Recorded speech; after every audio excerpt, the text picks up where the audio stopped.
چې محمد صلی الله علیه وسلم آخري پیغمبر دی. ځکه نن سبا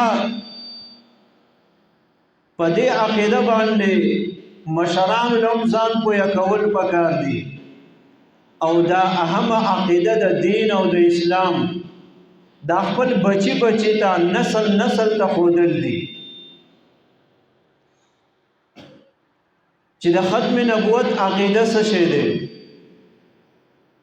نو قرآن کریم کې الله رب العزت فرمایي ما كان محمد ابا احد من رجالكم ولكن رسول الله وخاتم النبيين.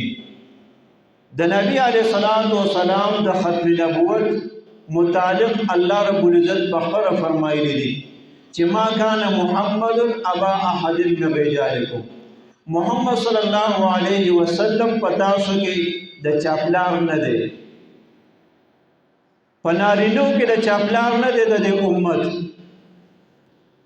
زګا د نبی علیہ الصلوۃ والسلام زامن الله رب العزت پوړکوالی باندې اغستی لونه وی. پدې کې حکمت داو لکه څنګه چې په راتلونکي وخت کې موجوده وخت کې د یو بادشاہ وی داغه زوی وی هغه بادشاہ جوړ شي، خلیفہ وی داغه زوی خلیفہ جوړ شي، د علاقې مشر سردار وی داغه زوی سردار جوړ شي، د کلی خان او نواب وی هغه بچی وی هغه خان او نواب جوړ شي. وراثت کې هغه خانی او نوابی او بادشاہي هغه مشري تقسیمیږي.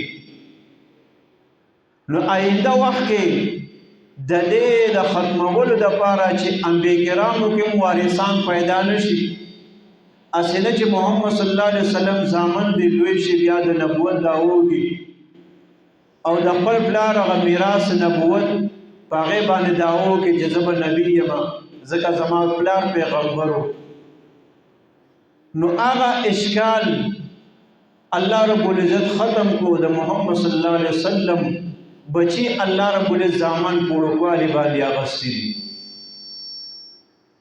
وزدا څومره امت ته چې رسول الله صلی الله علیه وسلم دی دا روحانی اولاد دی، نسبی اولاد د محمد صلی الله علیه وسلم په نارینو کې نشته دی. ولکن رسول الله وخاتم النبیین. الله رب العزت فرمایي چې محمد صلی الله علیه وسلم رسول الله د الله رسول دی، وخاتم النبیین او د انبیاء کرامو د سلسله مهر الله رب العزت په محمد صلی الله علیه وسلم باندې نوولې دی. خاتم مهر ته ویل شي د نبوت سلسله په دې باندې ختم خاتم النبیین دی. بل انبیاء کرامو قبل پیغمبر دنیا ته راتلو ولا نشته دی. خاتم النبیین الله رب العزت فرمایلی دی ټول مخکې خو نبی او رسول پیژنو. نبی او رسول کې فرق څه دی؟ کله کله مونږ وایو محمد صلی الله علیه وسلم زموږ نبی دی، کله مونږ وایو الله رسول دی. رسول او نبی کې فرق څه دی؟ جمهور علماء په نسبت باندې انبیاء نبی هغه پیغمبر ته ویل شي چې الله رب العزت هغه نبی جوړ کی کو هغه ته نوې شریعت نوې کتاب میلاویږي یا ورته میلاو نشي په زور پیغمبر په کتاب په شریعت باندې چلیږي دته نبی ویل شي. نبی ته خو یا نوې کتاب نوې شریعت میلاو شي یا هغه د زور نبی پیغمبر رسول په کتاب او شریعت باندې چلیږي. لکه موسی علیہ السلام مثال نه پته لګي، موسی علیہ السلام ته الله شریعت ورکو، کتاب تورات ورکو. د موسی علیہ السلام ورور د هارون علیہ السلام هغه د موسی علیہ السلام تابع و، د هغه تورات موافق د دین کار وکاو، خلکو ته به تورات خودو. موسی علیہ السلام ته چې کوم شریعت میلاو شوی هغه شریعت په خلکو ته خودو. او رسول خاص دی، نبی عام دی. کو نوی شریعت میلاو شوی، کتاب میلاو شوی یا نوی میلاو شوی، په زور شریعت او کتاب باندې چلیږي. او رسول خاص دی. رسول هغه پیغمبر ته ویلی شي چې هغه ته نوی شریعت او نوی کتاب میلاو شي. او زموږ استاد پیغمبر صلی الله علیه وسلم نبی هم دی او رسول هم دی. مونږ ورته نبی هم ویلی شو او رسول ورته هم ویلی شو. نو خاتم النبیین دی. الله تعالی په دې کې ګوره خاتم الرسول نه دی ویلی، خاتم النبیین دی ویلی دی.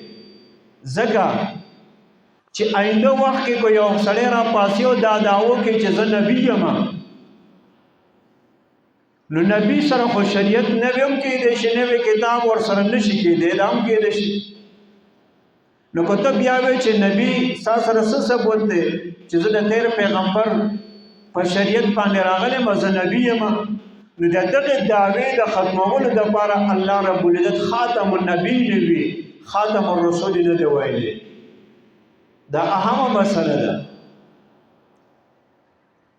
امام ابو حنیفه رحمت الله علیه موږ تاسو چې کوم په فقه باندې عمل کو، د دې امام هغه فتوا دا ده چې یو سړی د نبوت دعوه کوي او ته ورته تپوس کوې چې تا سره څه ثبوت دی، نو دا تپوس کوونکی هم کافر دی او چې کوم چا دعوه کړې دا هم څه دی، کافر دی.